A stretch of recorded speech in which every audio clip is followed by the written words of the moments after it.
మొదటి సమూయేలు 9వ అధ్యాయము 1 నుంచి 27 వచనములు. అఫీయాకు పుట్టిన బెకోరాతు కుమారుడైన సెరూరుకు జననమైన అబీయేలు కుమారుడగు కీషు అను బెన్యామీనీయుడొక్కడుండెను. కీషు భాగ్యవంతుడగు ఒక బెన్యామీనీయుడు. అతనికి సౌలు అనునొక కుమారుడుండెను. అతడు బహు సౌందర్యము గల యవనుడు. ఇశ్రాయేలీయులలో అతని పాటి సుందరుడొక్కడునూ లేడు. అతడు భుజములు మొదలుకొని పైకి ఇతరుల కంటే ఎత్తుగలవాడు. సౌలు తండ్రి అయిన కీషు యొక్క గర్దభములు తప్పిపోగా కీషు తన కుమారుడైన సౌలును పిలిచి, మన దాసులలో ఒకని తీసుకొని పోయి గర్దభములను వెదుకుమని చెప్పెను. అతడు పోయి ఎఫ్రాయిము మన్యము తిరిగి షలీషా దేశమున సంచరింపగా అవి కనబడలేదు. తరువాత వారు షయాలీము దేశమును దాటి సంచారము చేసిరి గాని అవి కనబడకయుండెను. బెన్యామీనీయుల దేశము సంచరించి చూడగా అవి దొరకలేదు. అయితే వారు సూపు దేశమునకు వచ్చినప్పుడు, మనము తిరిగి వెళ్ళుదాము రమ్ము. గర్దభముల కొరకు చింతింపక నా తండ్రి మన కొరకు విచారపడునేమోయని సౌలు తన యొద్దనున్న పనివానితో అనగా, వాడు, ఇదిగో ఈ పట్టణములో దైవజనుడొకడున్నాడు. అతడు బహుగనుడు. అతడు ఏ మాట చెప్పునో ఆ మాట నెరవేరును. మనము వెళ్ళవలసిన మార్గమును అతడు మనకు తెలియజేయునేమో. అతని యొద్దకు వెళ్ళుదాము రండని చెప్పెను. అందుకు సౌలు, మనము వెళ్ళునెడల ఆ మనిషికి ఏమి తీసుకొని పోవుదుము? మన సామగ్రిలో నుండి భోజన పదార్థములు సరిపోయినవి ఆ దైవజనునికి బహుమానము తీసుకొని పోవుటకు మనకేమీయూ లేదు అని తన పనివానితో చెప్పి, మన యొద్ద ఏమియున్నదని అడుగగా, వాడు సౌలుతో, చిత్తగించుము, నా యొద్ద పావుతులము వెండి కలదు. మనకు మార్గము తెలియచెప్పినందుకై దానిని ఆ దైవజనునికిత్తుననెను. ఇప్పుడు ప్రవక్తయను పేరు నొందువాడు పూర్వము దీర్ఘదర్శి అనిపించుకొనెను. పూర్వము ఇశ్రాయేలీయులలో దేవుని యొద్ద విచారణ చేయుటకై ఒకడు బయలుదేరిన ఎడల, మనము దీర్ఘదర్శకుని యొద్దకు పోవుదాము రండని జనులు చెప్పుకొనుట వాడుక.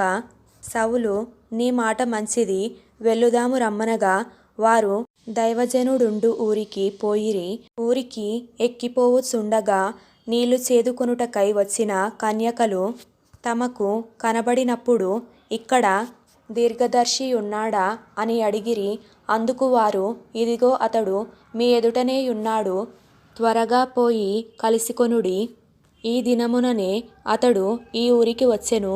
నేడు ఉన్నత స్థలమందు జనులకు బలి జరుగును గనుక ఊరిలోనికి మీరు పోయిన క్షణమందే అతడు భోజనము చేయుటకు ఉన్నతమైన స్థలమునకు వెళ్ళకమునుపే మీరు అతని కనుగొందురు. అతడు రాకమునుపు జనులు భోజనము చెయ్యరు. అతడు బలిని ఆశీర్వదించిన తరువాత పిలువబడిన వారు భోజనము చేయుదురు. మీరు ఎక్కిపొండి, అతని చూచుటకు ఇదే సమయమని చెప్పిరి. వారు ఊరిలోనికి రాగా ఉన్నతమైన స్థలమునకు పోవుచున్న సమూయేలు వారికి ఎదురుపడెను. సౌలు అచటికి రేపు వచ్చునని యెహోవా సమూయేలునకు తెలియజేసెను. ఎట్లనగా, నా జనుల మొర నా యొద్దకు వచ్చెను, నేను వారిని దృష్టించియున్నాను. కాగా ఫిలిష్తీయుల చేతిలో నుండి నా జనులను విడిపించుటకై నా జనులైన ఇశ్రాయేలీయుల మీద వానిని అధికారినిగా అభిషేకించుటకు గాను రేపు ఈ వేళకు నేను బెన్యామీను దేశములో నుండి ఒక మనుష్యుని నీ యొద్దకు రప్పించుదును. సౌలు సమూయేలునకు కనబడగానే, యెహోవా, ఇతడే నేను నీతో చెప్పిన మనిషి, ఇదిగో ఇతడే నా జనులను ఏలునని అతనితో సెలవిచ్చెను. సౌలు గవినియందు సమూయేలును కలిసికొని, దీర్ఘదర్శి ఇల్లు ఏది? దయచేసి నాతో చెప్పుమని అడుగగా, సమూయేలు సౌలుతో, నేనే దీర్ఘదర్శిని. ఉన్నతమైన స్థలమునకు నాకు ముందు వెళ్ళుడి. నేడు మీరు నాతో కూడా భోజనము చేయవలెను. రేపు నీ మనస్సులోనున్నదంతయు నీకు తెలియజేసి నిన్ను వెళ్ళనిచ్చెదను. 3 దినముల క్రిందట తప్పిపోయిన నీ గర్దభములను గూర్చి విచారపడకుము, అవి దొరికినవి. ఇశ్రాయేలీయుల అభీష్టము ఎవరి యందున్నది? నీ యందును నీ తండ్రి ఇంటి వారి యందును గదా అనెను. అందుకు సౌలు, నేను బెన్యామీనీయుడను కానా? నా గోత్రము ఇశ్రాయేలీయుల గోత్రములలో స్వల్పమైనది కాదా? నా ఇంటివారు బెన్యామీను గోత్రపు ఇంటివారందరిలో అల్పులు కారా? నాతో ఇలాగున ఎందుకు పలుకుచున్నావు అనెను.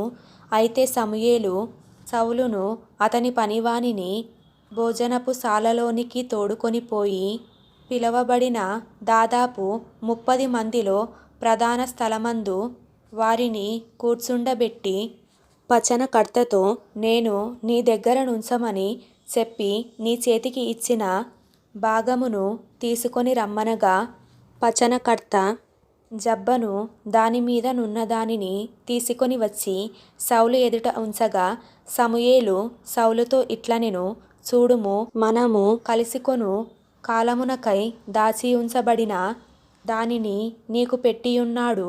జనులను పిలిచితినని నేను పచనకర్తతో చెప్పినప్పుడు ఇది నీ కొరకుంచవలసినదని చెప్పితిని. ఆ దినమున సౌలు సమూయేలుతో కూడా భోజనము చేసెను.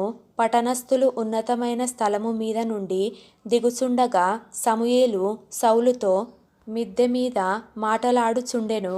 మరునాడు తెల్లవారునప్పుడు సమూయేలు మిద్దె మీదనున్న సౌలును పిలిచి, నేను నిన్ను సాగనంపుటకై లెమ్ము అని చెప్పగా సౌలు లేచెను.